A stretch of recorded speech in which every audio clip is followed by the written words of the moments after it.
हाँ बच्चों, most welcome. एक बार फिर से आप सभी का अभिनंदन। निबंध लेखन की ये हमारी दूसरी वीडियो है और इस वीडियो में हम एक शानदार टॉपिक पर निबंध लिखने जा रहे हैं। वो टॉपिक है हमारा साहित्य समाज का दर्पण है। आपकी बोर्ड परीक्षा के लिए बहुत ही इंपॉर्टेंट टॉपिक है और इस प्रकार के मैं कम से कम 5 से 7 निबंध हमने जो तैयार किए हैं वो मैं आपको बताऊंगा। कल हमने एक निबंध लिखा था, मेरे प्रिय कवि गोस्वामी तुलसीदास। बहुत बेस्ट तरीके से मैंने किस तरीके से जिस पद्य की पंक्तियों को जोड़ते हुए जैसे जैसे लिखना है वो सारे तरीके बताए थे, उसी तरीके से हम इस निबंध को भी शानदार तरीके से लिखने वाले हैं।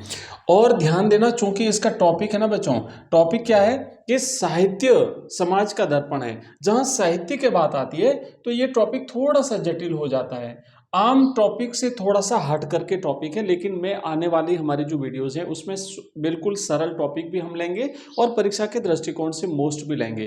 क्योंकि ये परीक्षा के दृष्टिकोण से मोस्ट है और हिंदी के विद्यार्थियों के लिए तो भाई साहित्य का बड़ा महत्व होता है, तो इसीलिए ये टॉपिक आपका इंपोर्टेंट बन जाता है आपकी परीक्षा में।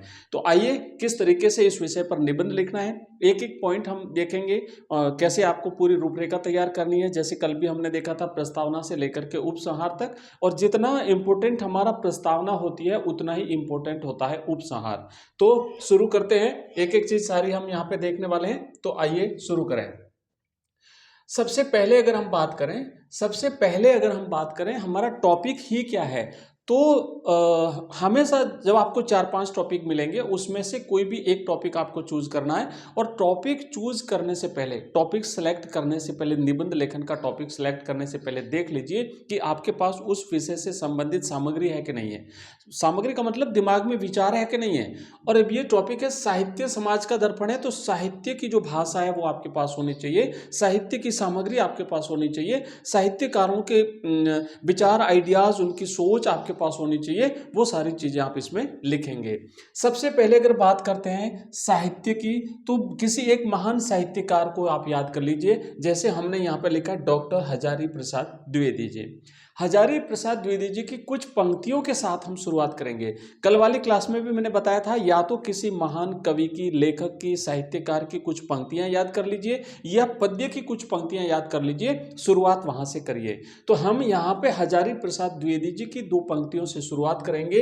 इस साहित्य के बारे में इन्होंने क्या कहा है कि जो साहित्य मनुष्य को उसकी समस्त आशा आकांक्षाओं के साथ, उसकी सभी सफलताओं और दुर्बलताओं के साथ हमारे सामने प्रत्यक्ष ले आकर खड़ा कर देता है, वही महान साहित्य है। अब देखो साहित्य के बारे में द्विवेदी जी ने कितनी शानदार बात कही है कि साहित्य होता क्या है, साहित्य एक्चुअली है क्या। साहित्य बच्चों कहा ना, साहित्य समाज का दर्पण है, यानी समाज को आईना दिखाता है कि देखो भाई आप कहाँ पर हो, आपकी एक्चुअली हकीकत क्या है। तो यहाँ पे यही कहा ना, इसी के बारे में तो कहा है ना कि जो साहित्य होता है वो मनुष्य की, उसकी समस्त जो आशा है और उसकी आकांक्षा है, उसकी सफलता और उसकी दुर्बलता है, वो सब कुछ उसके सामने रख लेता है। जब हम दर्पण के सामने खड़े होते हैं तो जैसे हैं वैसे के वैसे दिखाई देते हैं। ऐसा नहीं कि दर्पण कुछ छुपा के हमें दिखाता है, नहीं, वास्तविकता दिखाता है। तो साहित्य भी वैसा होना चाहिए जो समाज को उसकी असलियत दिखा सके। तो इस तरीके से शानदार पंक्तियां आपने लिख ली, हेडिंग डाल दी। आप चाहो तो यहाँ पे कलर कर सकते हो, आप चाहो तो इसको एग्जाम में अंडरलाइन कर सकते हो इसको अलग दिखाने के लिए। उसके बाद आपने डबल इन्वर्टेड कॉमा में आपको ये पंक्तियां क्लोज कर देनी है, क्योंकि जिस किसी महान साहित्यकार की पंक्तियों को हम वैसा का वैसा अगर लिखते हैं ना तो उसे डबल इन्वर्टेड कॉमा में बंद कर देते हैं। नीचे आपने नाम लिख दिया, ये पंक्तियां किसकी है। आगे अगले पेज पे चलते हैं। यहां शुरुआत इस तरीके से शानदार करने के बाद में नेक्स्ट जब हम आगे बढ़ेंगे तो यहां पे एक पद्य की पंक्तियां हम लिखेंगे, 2 पंक्तियां। और ये पंक्तियां बिहारी जी की है। कवि बिहारी जी ने जयपुर के महाराजा जयसिंह जी के बारे में ये पंक्तियां लिखी थी जब उनकी शादी हुई थी। तो क्या लिखा है देखो। अब ये साहित्य का ना, यही तो साहित्य की हम कह सकते साहित्य का महत्व है। मतलब गागर में सागर भरना, साहित्य ही ऐसा काम कर सकता है। छोटी सी पंक्ति के माध्यम से बहुत बड़ा संदेश दिया था कि नहीं पराग नहीं मधुर मधु, नहीं विकास ए काल, अली कली सुबंध्यो आगे कौन हवाल। ये ताकत साहित्य में है बच्चों, ये ताकत जो है वो किस में है, साहित्य में है। तो यहां से शुरुआत करेंगे, किसकी पंक्तियां, कवि बिहारी बिहारी की। अगर आप इस तरीके से शुरुआत करते हैं तो 100% आपका जो एग्जामिनर है, आपकी जो कॉपी चेकर है, उस पर इतना इंप्रेशन पड़ेगा कि शायद आगे वाला निबंध न भी पढ़े और आपको पूरे में से पूरे नंबर मिल जाए, आपको 5 में से 5 नंबर मिल जाए। शुरुआत इस तरीके की अगर आपने करी है तो निश्चित रूप से आपका जो है वो बच्चों क्या है, शानदार निबंध बनेगा। इसे कहते हैं साहित्य की ताकत। क्या कहते हैं पता है ना? इसका अर्थ क्या है कि वो जब नहीं आ रहे थे बाहर, अपनी नई दवेली दुल्हन के साथ ही रहते थे, पूरा कामकाज ठप था, तो बिहारी जी ने ये पंक्तियां लिख करके वहां तक पहुंचाई और उस पर वो दरबार में आ गए थे। तो ये है साहित्य की ताकत, इसे कहते हैं साहित्य की ताकत। ये साहित्य जो है वो दर्पण है, समाज को आईना दिखाता है। समझ गए ना? आगे बढ़ते हैं। अब देखो, थोड़ा सा जटिलता के साथ शुरुआत होगी। सबसे पहले हम रूपरेखा देखेंगे। रूपरेखा में एक एक पॉइंट, ये सारी चीजें हम देखने वाले हैं और मैं पूरा पढ़ करके आपको पूरा न पढ़ूंगा और केवल आपको इंपॉर्टेंट पॉइंट्स बता दूंगा कहाँ कहाँ पे क्या लिखना है, क्योंकि निबंध जो है ना इतना सारा आपको पढ़ना पड़ेगा। आप चाहो तो इसका स्क्रीनशॉट ले लेना, चाहो तो आप इसको पॉज कर करके लिख देना और फिर आपको एग्जाम में रेडी रखना है। रूपरेखा आपको परीक्षा में भी ऐसे लिखना, ध्यान रखना। परीक्षा में जहां यहां जैसा लिखा हुआ है वैसा लिखिए। शुरुआत आपने गद्य की पंक्तियों से करी। हजारी प्रसाद द्विवेदी जी का नाम लिख दिया, फिर पद्य की 2 पंक्तियां लिख दी, बिहारी जी का नाम लिख दिया, फिर कहा आपने ये है साहित्य की ताकत, और अब आपने रूपरेखा बना ली। आप चाहो तो यहां से भी कर सकते हो, शुरुआत यहां से भी होती है। जैसे रूपरेखा में आप सारे ये पॉइंट लिखोगे और फिर एक एक का विस्तार करते जाओगे, वो तरीका भी है। जैसा आपका अपना बेस्ट तरीका, जैसा प्रेजेंटेशन आप देना चाहो वैसा प्रेजेंटेशन बच्चों आप दे सकते हो। आप अपना लेखन शैली जो है वो दूसरों से भिन्न बनाइए, तो आप दूसरों से आगे बढ़ पाएंगे नंबर में। सबसे पहले बात करेंगे प्रस्तावना की, उसके बाद साहित्य का अर्थ, होता क्या है साहित्य, फिर साहित्यकार का महत्व देखेंगे, फिर साहित्य और समाज का पारस्परिक संबंध, क्योंकि बात क्या हुई है कि साहित्य जो है वो समाज का दर्पण है, तो दोनों के बीच में क्या संबंध है वो देखेंगे। फिर सामाजिक परिवर्तन और साहित्य, मतलब साहित्य समाज को कैसे परिवर्तित कर सकता है, कैसे उसे दिशा दिखा सकता है।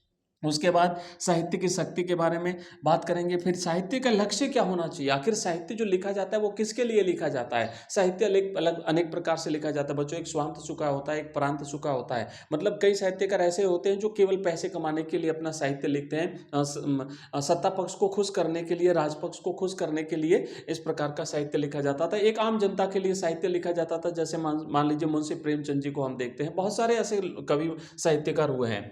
साहित्य पर समाज का क्या प्रभाव पड़ता है, और अंत में हम उपसंहार। तो इस तरीके से आप ये पॉइंट फिक्स कर लीजिए और इन पॉइंट्स को आप अपने उसमें तैयार करके और फिर एक एक पॉइंट को विस्तार देते जाइए। अगर यहां तक भी आप लिखते हुए आ गए तो बच्चों 100% आपका आगे वाला निबंध नहीं पढ़ा जाएगा और आपको पूरे में से पूरे नंबर मिल जाएंगे। शुरुआत करते हैं, आगे बढ़ते हैं एक एक पॉइंट को, और सबसे पहले बात करेंगे प्रस्तावना की। ठीक है, अब चूंकि ये साहित्य की बात हो रही है तो थोड़ा साहित्यिक भाषा में लिखा गया, आप लोग इसे पढ़ेंगे, आप थोड़ा स्क्रीनशॉट ले लेना, मैं आगे बढ़ता हूं। और अब देखो नेक्स्ट अच्छी तरह से पढ़ लेना आप, है ना। कैसे शुरुआत करेंगे, प्रस्तावना लिखा, सरिता सिंधु की व्याकुल बाहों में लीन हो जाने के लिए दौड़ती चली जाती है। कौन? सरिता। कौन सी सरिता? सिंधु। सरिता माने नदी, सरिता सिंधु की। रूप हली चांदनी और सुनहली रश्मियां सरिता की अल्हड़ लहरों पर थिरक थिरक कर उसे मोहित करना चाहती है। ध्यान देखो, इस साहित्य की भाषा जो है वो इस तरीके से लिखनी है। रूप हली चांदनी और सुनहली रश्मियां, रश्मियां माने प्रकाश, रोशनी, किरणें, न जाने कब से किसी में अपना अस्तित्व खो देने को आतुर है, अपने अस्तित्व को एक दूसरे में लीन कर देने की इस आदिम आकांक्षा को मानव युग युग से देखता चला आ रहा है।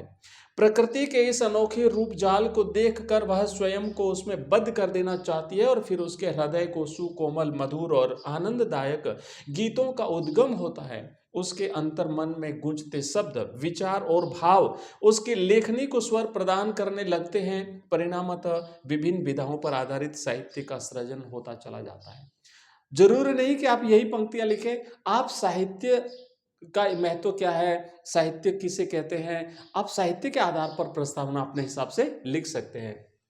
आगे बढ़ेंगे और थोड़ा सा और आप इसे पढ़ लेंगे। इस तरीके से ये लिखा है कि भाई इस प्रकार साहित्य में युग और परिस्थितियों पर आधारित अनुभवों और अनुभूतियों की अभिव्यक्ति होती है। ये अभिव्यक्ति साहित्यकार के हृदय के माध्यम से होती है। कवि और साहित्यकार अपने युग वृक्ष को अपने आंसुओं से सींचते हैं, जिससे आने वाली पीढ़ियां उसके मधुर फल का आस्वाद कर सके। नेक्स्ट आगे बढ़ेंगे, देखो लिखा है अब साहित्य का अर्थ कि भाई साहित्य होता क्या है, साहित्य किसे कहते हैं। तो वह साहित्य वह है जिसमें प्राणी के हित की भावना निहित होती है, मानव जगत के हित की भावना निहित होती है, खुद के हित की बात नहीं होती है। साहित्य मानव के सामाजिक संबंधों को दृढ़ बनाता है क्योंकि उसमें संपूर्ण मानव जाति का हित निहित रहता है। साहित्य द्वारा साहित्यकार अपने भाव और विचारों को समाज में प्रसारित करता है, इस कारण उसमें सामाजिक जीवन स्वयं मुखरित हो जाता है। उसके बाद देखो तीसरा पॉइंट है हमारा साहित्यकार का महत्व। तो अब साहित्य क्या है, फिर साहित्यकार का महत्व क्या है, आप लोग पढ़ लेना, स्क्रीनशॉट ले लीजिए, मैं आगे बढ़ता हूं। नेक्स्ट पॉइंट है साहित्य और समाज का पारस्परिक संबंध, दोनों एक दूसरे को किस तरीके से प्रभावित करते हैं, दोनों एक दूसरे से कैसे संबंधित हैं। उसके बाद आप ले लीजिए, स्क्रीनशॉट ले लीजिए। फिर आगे देखो इसी को विस्तार दिया गया है, थोड़ा सा आराम से पढ़ लेना, इसका भी आप चाहो तो स्क्रीनशॉट ले लीजिए। उसके बाद देखो नेक्स्ट लिखा है कि सामाजिक परिवर्तन और साहित्य, आप ध्यान से आराम से पढ़ लेना, चाहो तो वीडियो को रोक करके पढ़ लेना, चाहो तो इसका स्क्रीनशॉट ले सकते हैं। उसके बाद आगे देखो लिखा हुआ है, हाँ अब यहाँ पे लिखोगे तो वही पंक्तियां जो आपने पहले लिखी थी उस पंक्तियों को एक बार फिर से आप लिख सकते हो, चाहो तो आप कोई और पंक्तियां लिख सकते हो। उसके बाद आप यहाँ पे देखेंगे साहित्य की शक्ति, आप विस्तार से इसको जान करके पढ़ करके समझ करके अच्छी तरह से लिख सकते हो। और उसके बाद नेक्स्ट लिखा है साहित्य का लक्ष्य, साहित्य का लक्ष्य क्या होना चाहिए। और अंत में आप यहाँ पे लिखेंगे बच्चों साहित्य पर समाज का प्रभाव, और लास्ट में लिखेंगे बच्चों इसका आप यहाँ पे लिखेंगे उपसंहार। ठीक है, तो इस तरीके से हमने ये एक निबंध लिखा है जिसका विषय था हमारा साहित्य समाज का दर्पण है। आने वाली हमारी जो क्लासें होगी उसमें हम और भी बहुत इंपॉर्टेंट निबंध जो है वो आपके लिए रेडी किए हैं। मैं आपको इंपॉर्टेंट टॉपिक पर निबंध अवेलेबल करा दूंगा।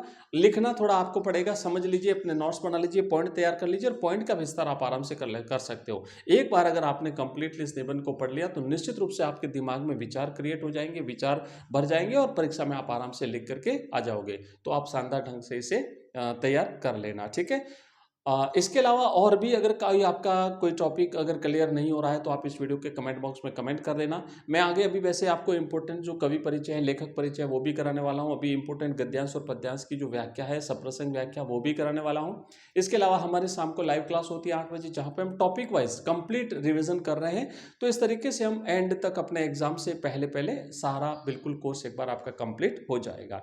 मिलते हैं अगली क्लास में, तब तक के लिए जय हिंद, जय भारत।